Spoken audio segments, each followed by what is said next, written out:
é a minha causa. O povo é a minha causa. E combater a miséria é a razão pela qual eu vou viver até o fim da minha vida. Na noite do dia 30 de outubro, eu estava com a minha família. Eu estava com 6.000 pessoas aqui na igreja no momento que deram o resultado. Nós ficamos muito tristes por conta do resultado eleitoral nacional do presidente Bolsonaro. O que eu senti foi alívio, sobretudo, né? Tirar um peso gigante das costas. O futuro do Brasil é tenebroso. Daqui para frente vai ser muito melhor. Nós vamos ver o que nós já vimos no passado, corrupção e falta de gestão. Então, o alívio inicial deu lugar a uma apreensão e uma certeza de que vai ter muita luta. Left Paulista Avenue in Sao Paulo, and newly elected president Luiz Inacio Lula da Silva now faces the reality of running a country more divided than ever.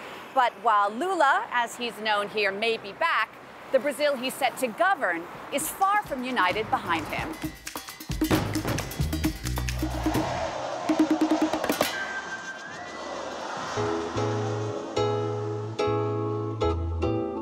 Lula's biggest victory party was here in his hometown of Sao Paulo, the largest and wealthiest state in Brazil. But young Luiz grew up poor, not even learning to read till he was 10. Sao Paulo is where he worked in a car parts factory, losing a finger in an accident and going on to fight for workers' rights as a union leader.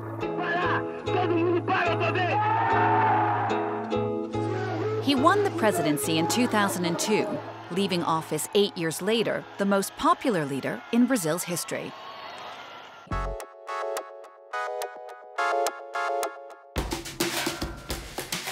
Like Lula, Esther Carro grew up poor in Sao Paulo, but she was raised in one of Brazil's many favelas, unplanned, unregulated slums home to 6% of the population.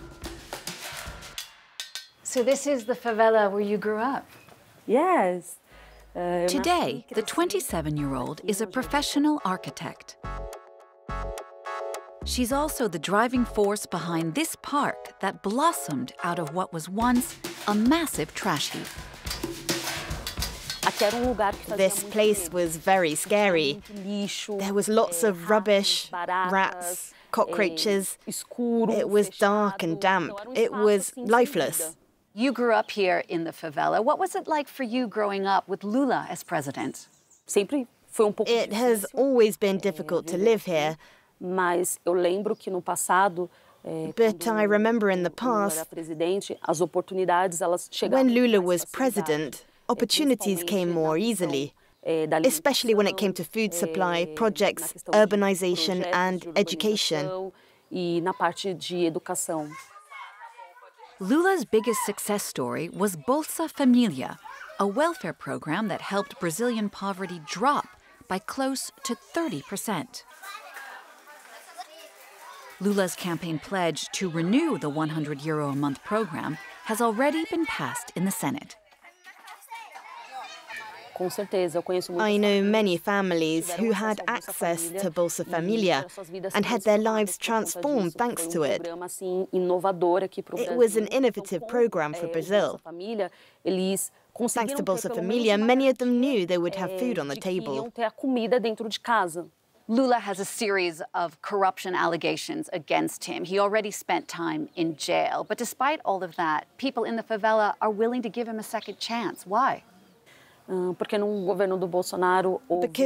during Bolsonaro's government, there was a huge lack of respect, a lack of empathy. The social inequalities grew immensely. So we believe that despite what happened in Lula's government in the past, those things won't happen again. And that Lula's daring, his government's programs and plans will have a real impact on the favelas. Until the walls that separate Sao Paulo's richest neighborhoods from its poorest come down, though, Carro is doing all she can to make her home a little more green. Que o combate à mudança climática terá o mais alto perfil na estrutura do meu próximo governo. Lula has also promised zero deforestation of the Amazon. But with the agriculture sector making up 20% of the GDP and rainforest land a hot commodity, Brazil's farmers are far from convinced. O agronegócio Agribusiness is made up of many people, from small producers to very big ones. They all support Jair Bolsonaro. Apoiam o presidente Bolsonaro. Brazil is the world's biggest producer of coffee, sugarcane, and soybeans. Many farmers are active in local government and rallied behind Bolsonaro during the campaign.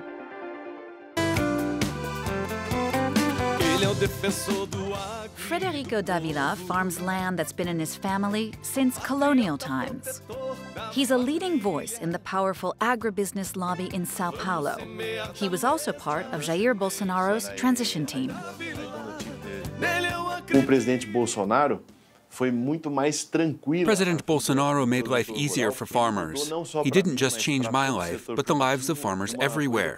He did something very important. He brought state support to the agricultural sector. Para com quem trabalha e produz. É o apoio He efetivo. backed legislators and lobbyists and those who drive Brazil's policies on agriculture and exportation. Do Brasil e de exportação. Environmentalists claim those policies were loopholes that let cattle and soy farmers destroy huge parts of the Amazon. But Bolsonarists like Davila say that's not true. Essas áreas que existe problema de desmatamento. When it comes to the problem of deforestation, be a good journalist. Look at our history from 2002 to 2019, before President Bolsonaro took office, and then again from 2019 to today. You will see that the biggest deforestation ever took place during Lula's government under Environment Minister Marina da Silva. Para o Câmara dos Deputados agora era ministra. But as always, the devil is in the details. While deforestation was at record levels when Lula took office, his policies slowed it down. Under Bolsonaro, though, it sped up to a level twice as high as when Lula left power.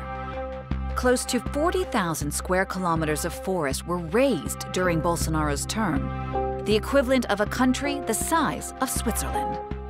President Lula is about to start his third term now. How are things going to change for farmers? How do you feel now? E as pessoas que estão com ele. I saw a report the other day that said 70% of people working with Lula are linked to corruption cases that occurred during his presidency or under his chosen successor, Dilma Rousseff. Ou grandes escândalos.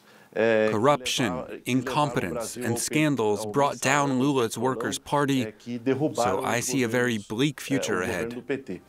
Então, eu não vejo nada de bom pela frente. Conservative critics continually come back to the car wash scandal, when Lula was jailed for corruption and banned from running for office in 2018. 19 months later, he walked free, the Supreme Court annulling the charges against him.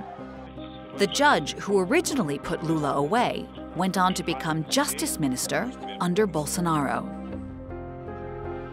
And while the Pope himself welcomed Lula in the Vatican on his release, the de facto head of Brazil's evangelical church still thinks he's a crook. A corrupt man is back to govern our nation. He was freed from prison thanks to a judge who was put in place by him and his men.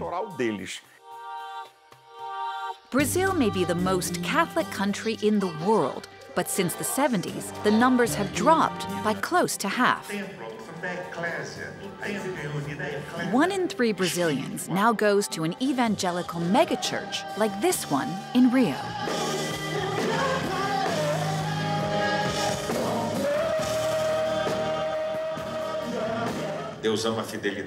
God loves faithfulness and obedience. If you're watching online, there's a little QR code. You can use credit or debit to donate. Silas Malafaia is a multi-millionaire pastor with close to 4 million followers on Instagram. He's also a key backer of Jair Bolsonaro. The president and I are good friends. We share many ideological affinities, and I even officiated at his wedding. We've known each other a long time, even before he first imagined running for president. The evangelical church in Brazil has been on the rise for years with a growing influence in politics.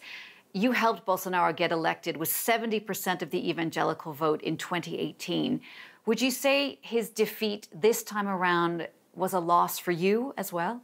It's not my defeat. Just so you understand, there are now 25% more evangelicals at the National Congress. The president's defeat is just part of the political game. He didn't lose in a landslide. He lost by a slim majority. Bolsonaro lost, but the right won. The press confirmed it. What will happen now, though, is that Lula won't be able to impose his ideological agenda because he doesn't have a majority in Congress. You have very conservative, divisive positions on a number of issues, including gay marriage, abortion.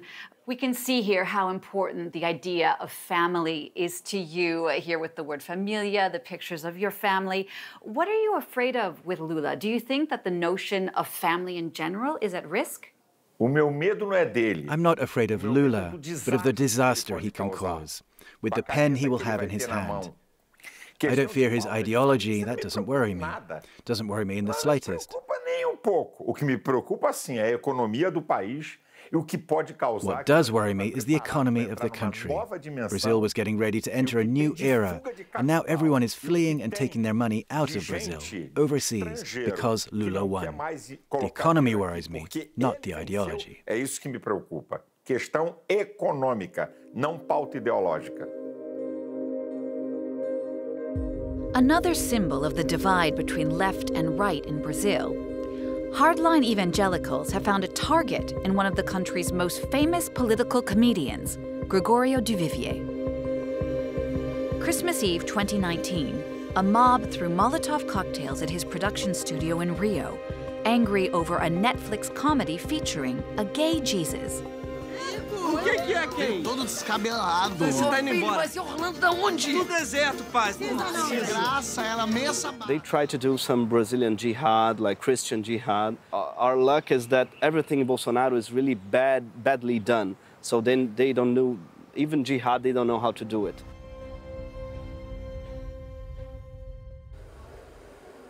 The incident got de Vivier extra security, but it wasn't enough to shut him down.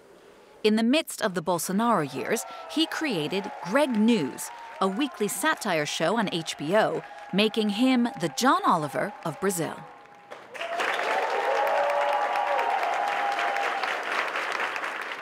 Pô, mas que alegria, cara. Ser o último da temporada, o último Greg News sobre o governo Bolsonaro. Dá pra ver? Pô, xixi. Não dá, pessoal.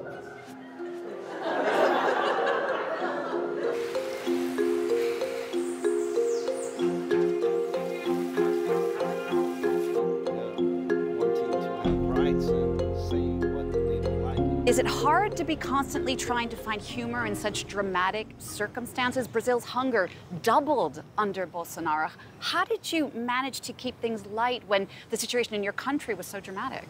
Sometimes I felt like the musician in Titanic, you know, the violinist in Titanic. As the boat's going down. The boat's going down, and we can't stop playing. That's the only thing I know how to do. I used to laugh at politics errors that they do, or something funny that they say, not like 700,000 deaths on COVID because he didn't want to buy the vaccine. So it's really hard to laugh when the subject is death and death and death and death. Well, given that, do you think it's going to be harder to be funny under President Lula? No, I don't think so, because President Lula has lots of flaws, of course. I think he's gonna make a lot of mistakes, but it's better to laugh at mistakes than crimes against humanity. You mentioned these flaws of President Lula. He has the corruption conviction, jail time. He's already served 2 presidential terms, and yet here he is again as president. Do you think that he's really the best person to represent Brazil's left today? No, because he's not exactly a leftist guy, although Bolsonaro and the right in Brazil thinks he's an extremist, an extreme left. He's more like a center guy. But he's really good at conciliation. He's really good at making everyone happy. That's what he did in his first and second terms. So I think he's the best guy now to make Brazil one country again. How do you think Lula is going to bring the country together? Can he do that? I think the first thing is economical growth, because one of the problems now is a huge crisis. And I think on crisis, people get more angry and more divided. And the other thing, I think, is to remember that there's this extremists, but they are 10%, I think. Like the huge people who voted for Bolsonaro were like, for economical reasons, that a lot of people that voted for Bolsonaro isn't exactly Bolsonarista, Bolsonarist. And those 10% that are, I think there's no salvation. Bolsonaro lost, they think he won. Everything that happened, they have no contact with reality at all. I have no idea how we're gonna deal with them in the next 4 years.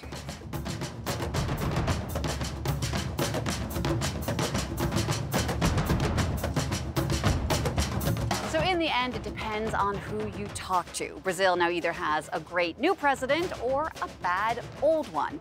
And while Lula may have the backing of most of the world's leaders, the divisions he's facing inside Brazil itself could be his biggest challenge yet.